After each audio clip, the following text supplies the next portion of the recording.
When Byron began spreading falsehoods on national television, Jasmine stayed calm. She brought her paperwork, kept her composure, and delivered one line no one would forget. What was meant to be another routine political debate, a typical prime-time segment on a major network with a sharp moderator and wide viewership, quickly turned into something else. As soon as the participants were revealed, Representative Jasmine Crockett against Representative Byron Donalds, audiences sensed it would not follow the usual script. Even before a single word was spoken, there was a sense of unease. This went beyond party lines. It was not just Democrat against Republican. It felt deeper, more personal. In the lead-up to the debate, talk of betrayal, hidden agendas, and secret leaks filled political discussions and news coverage. Whispers persisted that someone had been quietly passing sensitive committee information to journalists. Names were not stated, but the shadow of those claims hung heavily over the event. People were not tuning in to hear plans or policies. They were waiting for a showdown that felt unavoidable. Inside the studio, the setup was flawless. Lights were perfect, suits crisp, transitions smooth. But beneath that surface, both representatives were prepared for a different kind of exchange. Jasmine Crockett, recognized for her sharp thinking and steady presence, had kept things quiet in the days leading up to the debate. No press interviews, no previews. Those close to her said she had been focused, reading documents, analyzing transcripts, and going over Byron's previous remarks. She was not planning to attack for the sake of drama. She intended to counter false claims directly. On the other side was Byron Donalds, a strong speaker with a smooth delivery, well-liked in conservative circles. Lately, he had made waves criticizing the Biden administration and hinting that some Democratic lawmakers were putting personal interests ahead of legislative duty. Though he never gave names, many assumed he was pointing at Jasmine, especially with their shared committee involvement and her fast-growing national presence. The moderator opened the night in a measured tone, providing introductions and listing the subjects: criminal justice reform, political ethics, and transparency. But those watching, whether in the studio or from home, knew the real story lay just beneath. From the very beginning, Byron aimed to control the stage. He started off with firm words about accountability and warned that some in Washington had forgotten who they represent. His voice was steady, but his points were sharp. Jasmine did not interrupt. She listened. She let him finish, and her patience spoke volumes. When her turn came, she answered calmly, speaking about the need for accountability and how live debates should not be used to push unfounded claims. Her tone stayed steady, but for those paying attention, it was the first quiet pushback. Byron gave a faint smile, brushed off the comment, and pushed harder. He claimed to have inside knowledge suggesting some Democrats were blocking bipartisan progress. Again, no names. But again, the message was clear. Online discussions began lighting up. Live-stream comments filled with reactions. Sides were already forming before things had even escalated. Then the moderator brought up trust among members of Congress. That was the turning point. Byron leaned in, repeating his earlier claims of broken trust, and hinted that lawmakers were sharing information behind closed doors. Then came the line that changed the pace. Some of us are here to serve the people. Others seem more focused on serving their own image and media presence. Jasmine did not react. She stayed upright, calm, unbothered. But anyone who had seen her speak before recognized the quiet fire in her eyes. That pause was not a retreat. It was preparation. By the time the debate broke for commercials, there had been no outbursts, no viral exchanges. Yet, but things were shifting. The groundwork had been laid. Jasmine Crockett was not finished. After the break, the panel resumed, and the moderator welcomed everyone back. The show was becoming one of the most talked-about political segments of the year. Still, things looked steady on the surface. No yelling, no personal jabs, no scenes. But viewers could feel the buildup. Byron returned to his points, shifting focus to what he called a growing problem with authenticity in Congress. His voice stayed calm, his gestures calculated. He used polished language that hinted at conflict. When lawmakers care more about headlines than hearings, he said, everyone loses. He still did not say Jasmine's name, but the meaning was clear. He used a style that sounded measured, but was full of subtle accusation, the kind that avoids direct attacks but leaves a clear impression. Jasmine stayed steady. She did not interrupt. She gave a slight nod, allowing him to continue. She was not playing defense. She was letting him keep going, waiting for the right moment. That is what made her approach stand out. She was not just reacting. She was letting him talk until he had nowhere else to go. Byron continued with carefully chosen phrases, talking about double standards and unchecked ambition. He made a vague reference to a leak from a private committee session that had somehow reached a journalist, one that disrupted bipartisan talks. "We had a real chance," he said, "but someone decided being on camera mattered more than doing the right thing." He did not say any names, but everyone watching knew exactly who he meant. The moderator turned to Jasmine, inviting her to respond. She leaned forward slightly, adjusted her microphone, and spoke in a calm tone. "I believe people in this country are tired of hints and indirect messages," she said. "If we are going to talk about values and honesty, then we should do it openly." Her tone did not rise, she did not make gestures, but she looked straight at Byron. "And if Representative Donalds is talking about me, which it seems he is, then he should be honest and say it. Let us have a real conversation, not put on a show." There was a stir in the studio. Even the moderator leaned back a little. Byron lifted his eyebrows, clearly caught off guard by how directly she addressed him and how early she did it. Still, he did not back away. "I am not here to point fingers," he said, "but the facts are clear. If a leak occurs and someone gains from it politically, people can figure out what happened." It was a clever move, an accusation made without naming anyone, but it was enough to make Jasmine lean back for a second, nod slowly, and smile. It was not a smile of humor, but one of understanding. She had seen this kind of approach before. Men like Byron who hint at serious things in public, all while using vague words to protect themselves. It was a strategy that avoided responsibility, saying, just enough to damage someone's image but not enough to be held accountable.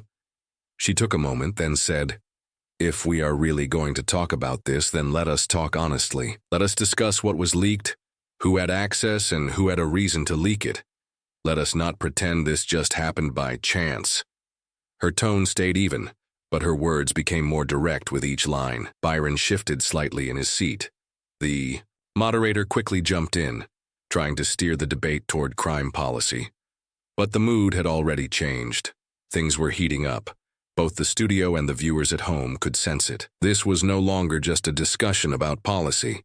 It had become a discussion about honesty and personal conduct. What made Jasmine stand out was not just her calmness, it was how clear she was. She did not need to shout or use dramatic lines. She had full control of the facts. She was direct, and she did not let questionable claims go unanswered. Her presence pulled attention. People started tweeting right away. Crockett just called him out without blinking. She is not playing along, and it is working. Comment sections started filling up fast. People were watching closely now, leaning in. This was no longer a usual debate.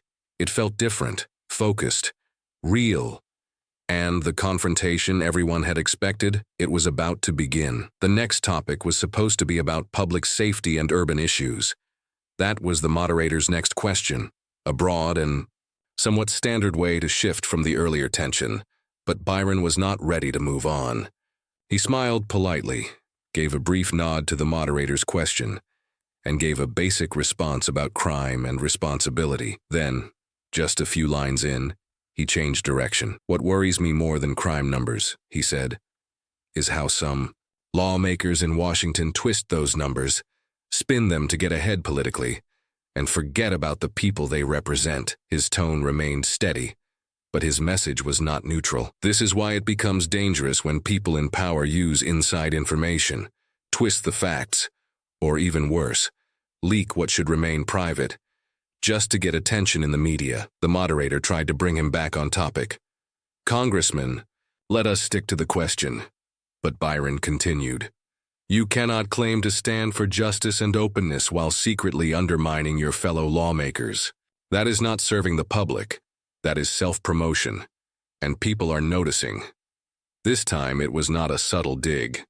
It was clearly aimed at Jasmine, carefully phrased, but very obvious.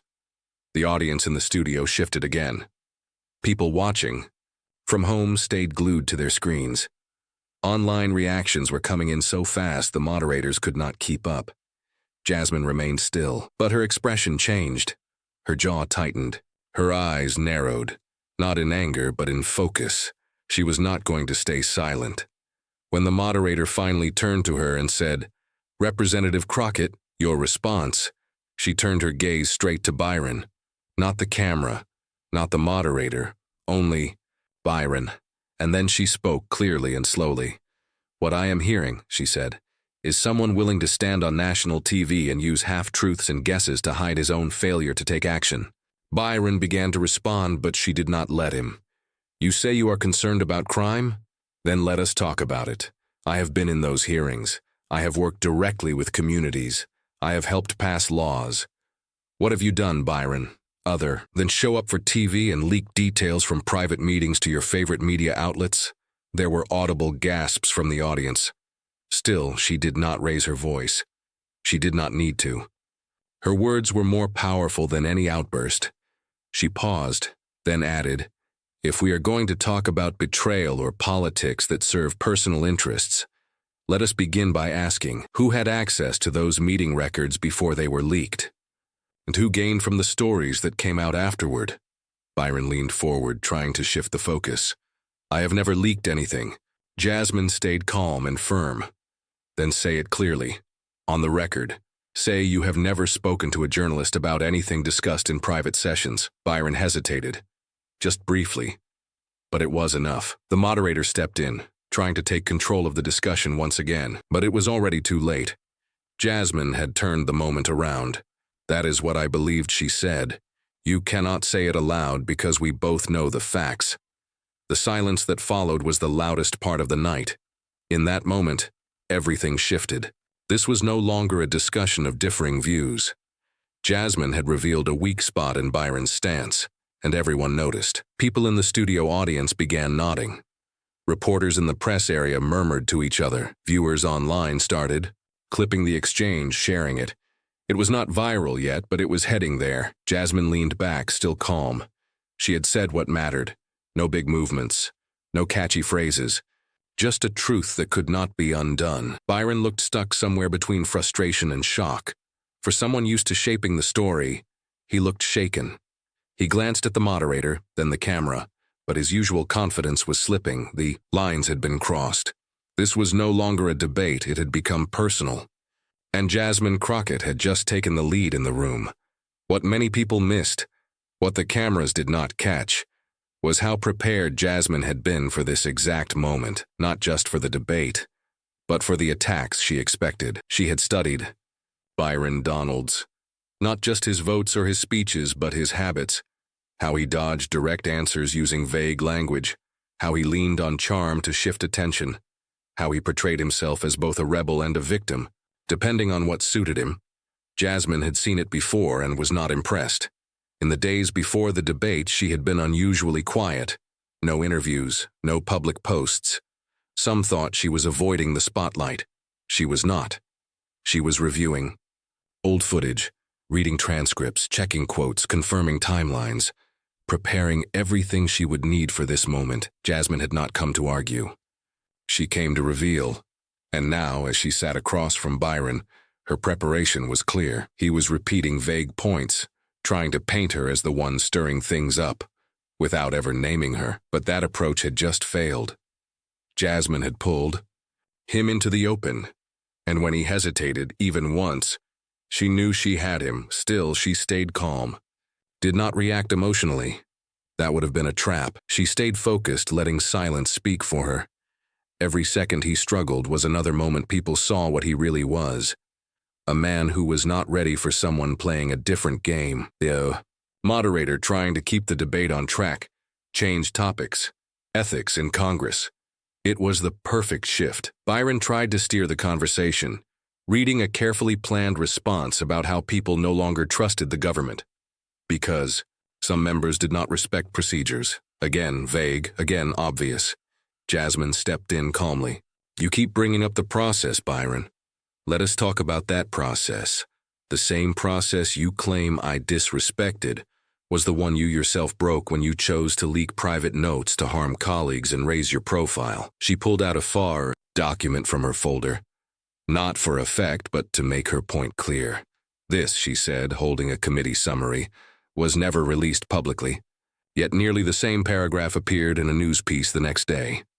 Quoted from a source close to the situation. That article helped your image. It damaged talks. It hurt trust. You want to talk about disrespecting the process? Let us start. Right here. The room went silent again. The moderator shifted, unsure how to step in without seeming biased. Byron opened his mouth but paused. Everyone saw it.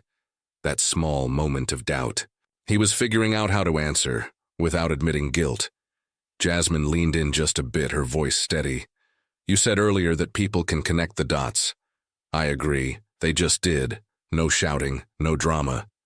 But the point had landed. Her hard work had paid off. She was not accusing blindly. She had proof, and she was presenting it now. Byron was used to debates where people raised their voices or used vague comebacks. He was not used to someone coming with facts, a clear plan and composure. Online, her statements were already being posted, clips spreading fast. Live viewers were quoting her on social media. Political reporters started messaging each other. Crockett came prepared. Even neutral viewers who had not taken sides were now paying attention. She was not making noise. She was carefully showing a pattern of dishonesty, in front of millions. And Byron? He was losing ground. Despite his usual smooth delivery, he had not expected this level of accuracy. What Jasmine knew and what Byron missed was that public trust does not come from loud voices. It comes from being real, and right now, Jasmine had all the credibility. By the time the moderator moved to the next topic, the audience already understood. Jasmine Crockett was not just winning this debate, she was leading it. It was clear to everyone watching. The mood had changed.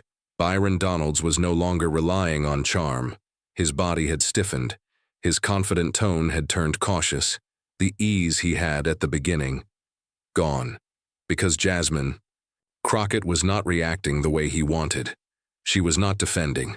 She was calmly, clearly backing him into a corner. Then came the turning point. The moderator once again tried to focus on policy, asking about working across party lines, how to rebuild trust, and the part each lawmaker played in that effort.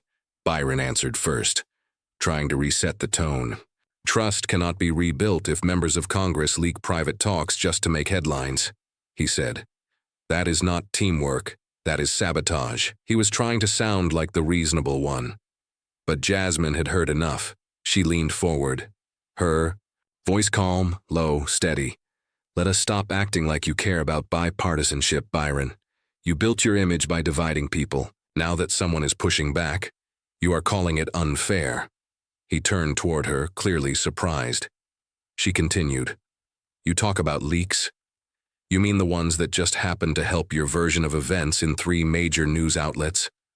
All quoting a Republican with direct access to our committee? She pointed at the document from earlier. You are the only Republican in that group, Byron. So either someone is pretending to be you, or you have not been honest with anyone here. The audience reacted. The moderator blinked. Byron blinked. The conversation had left policy behind. It was now about character. He tried to respond. You are making claims without proof, she cut in, still calm. I am showing evidence that you have not denied. You have had several chances tonight to say you were not the source, and you skipped everyone. He tried again. I am not here to talk about conspiracy theories. Then Jasmine landed her first major hit. This is not a theory, she said. This is a pattern. You leaked it. You gained from it. And now you are trying to ruin my name because I refuse to go along with it. The crowd gasped. Online reactions exploded. She ended him. Crockett hit with facts again. Donalds is falling apart live. Byron looked toward the moderator, but no help was coming. Jasmine had full control of the story now. She was not just protecting herself. She was flipping the entire moment. She was not the leaker. She was the one being targeted, and she had just made it very clear that the man across from her was behind the damage.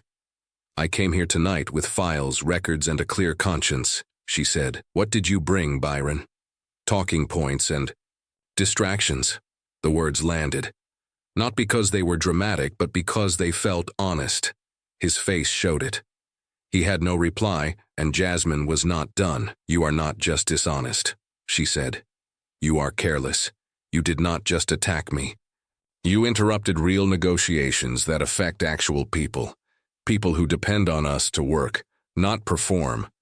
And you did it for attention." Now the focus shifted from Jasmine to the bigger picture, to consequences, to trust, to the harm done. When one lawmaker chooses image over progress, Byron leaned back, silent for the first time all evening.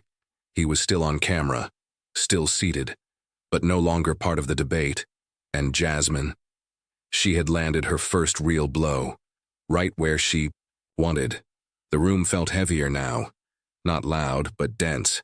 Even the moderator hesitated before continuing. Byron Donalds was clearly shaken. He still had not responded to the one question Jasmine had directly asked him. "Were you the one who leaked it?" He never denied it, not once. That silence carried more weight than a denial ever could. And Jasmine understood that perfectly. She could have let it be. She could have ended it right there with the advantage. But that was not enough this time, because what Byron had done, and kept doing for months, was more than politics. It was personal, and she was not going to treat it like a minor exchange on a talk show. So she leaned in again, not with anger, but with purpose. Calm, focused, and direct, her voice steady, her message clear. "I have worked alongside people I disagree with, people whose beliefs and priorities are different from mine, but I have never questioned their integrity. Until now." The room froze again. There is a big difference between having opposing views and having no backbone, between standing up for your beliefs and working behind the scenes to tear down someone else's efforts. She looked at Byron, who looked back at her but stayed quiet. "Let me say it clearly so the public gets it. What we are seeing here is not leadership. It is weakness. It is a betrayal." She paused, just briefly. "It is being a rat." The crowd reacted instantly. Small gasps, low whispers. The kind of moment where someone finally says what others have been thinking. The word cut through the space sharply. The moderator looked tense, not sure how to proceed. Producers behind the scenes were likely already thinking about how the clip would spread. Byron did not interrupt. He stayed still. Because deep down, he knew she was serious. The internet responded right away. "That is being a rat" began trending quickly. People were not just reacting. They were replaying it, quoting it, making it news. It stood out because it was unexpected. But Jasmine was not trying to create drama. She did not laugh or celebrate. She kept going. "You turned on your own team.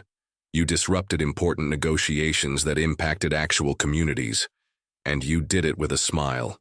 Then you stood on this stage and talked about honor and working together, like you had not just lit the whole thing on fire."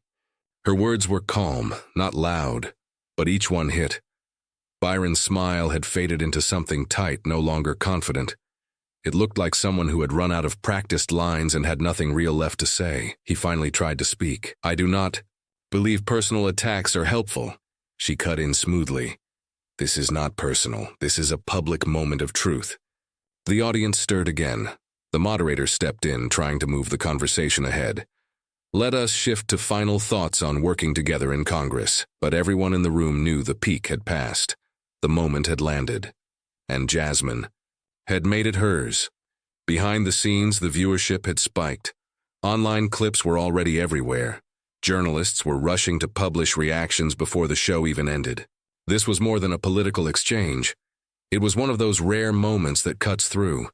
People would bring it up the next day at breakfast, in offices, on calls. She had said what many were thinking, that too many people in power betray the public as long as they do it politely. Jasmine was not chasing politeness. She wanted accountability, And that one line, simple, strong, cutting, carried more force than any planned remark. That is, being a rat was not just a phrase. It was a statement. And for Byron Donalds, it may have been the moment he could not recover from. For 10 full seconds after Jasmine said it, Byron remained silent. No words, no reaction. And it did not look calculated. It looked like someone who had taken a direct hit in public, one that was clear, sharp, and impossible to counter. Byron had built his brand around smooth performances, quick replies, practiced, answers, sharp quotes for cable news. He knew how to guide a debate and win over a supportive crowd, but none of that helped now. Jasmine had not just debated him, she had revealed something about him. And when the moderator finally asked if he wanted to respond, the delay spoke volumes. When he did answer, it came across stiff and overly careful. It is unfortunate when things get personal, he said. I came here to focus on solutions. But his tone was flat. There was no passion behind it, and more importantly, still no denial. Jasmine did not need to add anything. Now, her silence said everything. She looked at the moderator, then back at Byron. The message was clear. You had your chance to tell the truth, and you let it go. The moderator tried again, this time returning to a pre-written question about restoring bipartisan cooperation. But it felt like trying to calm a storm with a note card. Byron tried to get back on message, offering vague lines about working together and following rules. But it sounded hollow, like someone reading a flyer not leading a change. His body language gave him away. His shoulders slightly dropped, his smile forced, his eyes not steady anymore. Jasmine, meanwhile, sat with confidence, clear, still. When she got the same question, she did not speak in catchphrases. She said, "Working together only happens when people trust each other, and trust only exists when people stop hiding behind scripted responses. We do not need more rehearsed answers. We need honesty. We need leaders who take responsibility, even when it is hard. Especially then." She paused, letting it sit for a moment. That is why tonight was important. Her voice remained level. She was not showing off. But everything in how she spoke said one thing: I came here to lead, not perform, and everyone watching could see it. The difference between them had never been more obvious. Byron looked like someone focused on playing politics. Jasmine looked like someone ready to get real work done. And now, in front of a national audience, millions were watching him come undone. Not because she shouted him down, but because she held up a mirror and let him see what the public already noticed. Reactions online poured in. Reporters began writing quick takes. Jasmine Crockett had just taken full control of the debate and left Donald unsure of what to do. She did not just respond, she corrected him, revealed facts, and broke his argument apart. Donald had come to the debate with catchphrases. Crockett showed up with proof. Clips from the debate were already being shared across TikTok, Instagram, and Twitter X with captions and hashtags. The phrase, "no coming back," was trending, not just as opinion, but as something people were now treating as reality. Even those who did not usually agree with Jasmine politically had to admit she brought facts and calm focus, while Byron looked unready and too sure of himself. At that point in the night, Byron barely said anything useful. His remaining answers to the moderators' questions were brief, unclear, and defensive. His energy was gone, and he looked uncomfortable. One hand rested on the table, the other squeezed his notes, but nothing helped. He had nothing left to support him. Because in live debates, the one thing that keeps you standing is credibility. And Byron had lost his. Jasmine did not need to speak again. She had already done what few can do in a live debate: deliver a clear, honest moment that no amount of spin could undo. There was no recovery from this. Not that night, and maybe not any time soon. Before the debate ended, the internet had already exploded. The moment Jasmine Crockett looked Byron Donalds in the eye and called him a rat had been clipped, captioned, and shared by millions. It was everywhere: Twitter, TikTok, YouTube Shorts, Instagram Reels. Not just in political spaces, but among people who usually ignore debates. This was more than just a viral moment. It was a turning point. Within 1 hour, Jasmine Crockett was trending at #1 across the country. Hashtags like, That was a rat move. Crockett 2024. And she came with receipts-filled timelines. Influencers who usually talked fashion or sports were reposting the clip, adding lines like, "This is how you call someone out." Even late-night comedians with writers reacting in real time were already planning jokes around the now famous moment. But this was not just a lot of noise, it was a shift. The New York Times published an online headline, "Crockett Flips." The script, "Live TV moment shakes political landscape." CNN invited Jasmine onto their evening show. MSNBC changed their guest lineup just to feature her. Even Fox News, which often criticized her, had to cover the moment. While their tone was defensive, they knew what had just happened. One of their rising figures had been outmatched, and not with anger, but with quiet control. Online analysts began posting side-by-side comparisons of the debate and the old leak Byron had been accused of. Independent journalists were sharing old articles that now made more sense. One Substack article titled, "The Rat Was in the Room All Along" got over 100,000 reads in just 2 hours. But what made the response so powerful was not just the facts, it was the change in how people talked about Jasmine Crockett. Before the debate, some saw her as a sharp voice in her party, passionate but not yet a major name. Now people were calling her sharp, serious, and a potential leader. She was not just defending herself. One user posted, "She pulled back the curtain on how some of these people really act." Government teachers were showing clips in class. Forums on civics were full of praise. Young voters, especially black women, gathered online saying, "Finally, someone who holds their ground." What really stood out was that even people who disagreed with her politics were giving her credit. One centrist blogger wrote, "I don't usually agree with Repsers Crockett, but tonight I saw someone speak the truth without yelling, without spinning, and without backing away. That is rare. That is leadership." At the same time, Byron Donalds was trending too, but for reasons he would not want. Words like exposed, embarrassed, and silent followed his name in comments. He tried to post a short statement after the debate saying he came to talk policy, not take part in a show, but people were not buying it. Even some of his usual supporters asked why he never denied leaking the info. The damage had been done, and it was not because Jasmine yelled. She never did. It was not because she insulted him. She did not. It was because she stayed firm, laid out her facts, and said what people could understand. That kind of moment is not just viral. It sticks with people. Back in her district, local supporters came together on the spot. A restaurant owner tweeted, "We played the clip on repeat at the bar. Customers clapped while eating. We're proud tonight." Inside Congress, Jasmine's phone lit up with messages. Not all public ones. Some were quiet signs of respect from fellow members, Democrats, and even a few Republicans who might never say so on a microphone, but knew exactly what they saw. And as the night went on, more reactions came pouring in. This was not just a strong night for Jasmine Crockett. This was the moment she stepped onto the national stage for real.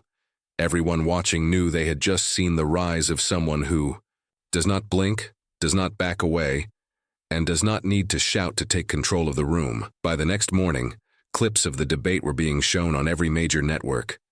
Podcasts were reviewing the moment. Talk shows were debating what it meant. Jasmine Crockett had not only taken control the night before, she had changed the conversation. It was no longer just about party messages. It was about courage, responsibility, and honesty. Political strategists from both parties were already having behind-the-scenes talks. For Democrats, the moment was energizing. Jasmine's calm breakdown of Byron Donalds was not just a personal success. It became a blueprint for addressing false claims and bad faith politics in public spaces. For many, it confirmed she was no longer just a promising figure. She was already a leader. For Byron, the consequences were clear. While his loyal supporters tried to label the moment as political bias, his failure to give a clear response, or even deny the claims, hurt him more than any trending post could. His team released a cautious statement focusing on transparency, but it was quickly drowned out by comments pointing out the obvious. He had been caught off guard and never recovered. Inside the Capitol, the reaction spread quickly. Lawmakers who had once overlooked Jasmine started viewing her differently. She carried herself with a calm strength that made people rethink what real leadership looks like. She did not act for the cameras or seek attention. She showed up with facts, ready to speak without fear. That stayed with people. It was not just her message, it was how she delivered it. With purpose, with confidence, without drama. The day after the debate, Jasmine appeared for an interview on NPR's Morning War edition. When asked how she prepared, her response was direct. "I did not prepare to fight, I prepared to speak the truth. The rest handled itself." That quote made news again. But perhaps the most meaningful moment came quietly that evening, when Jasmine returned home for a planned town hall. The venue, which usually had moderate turnouts, was packed.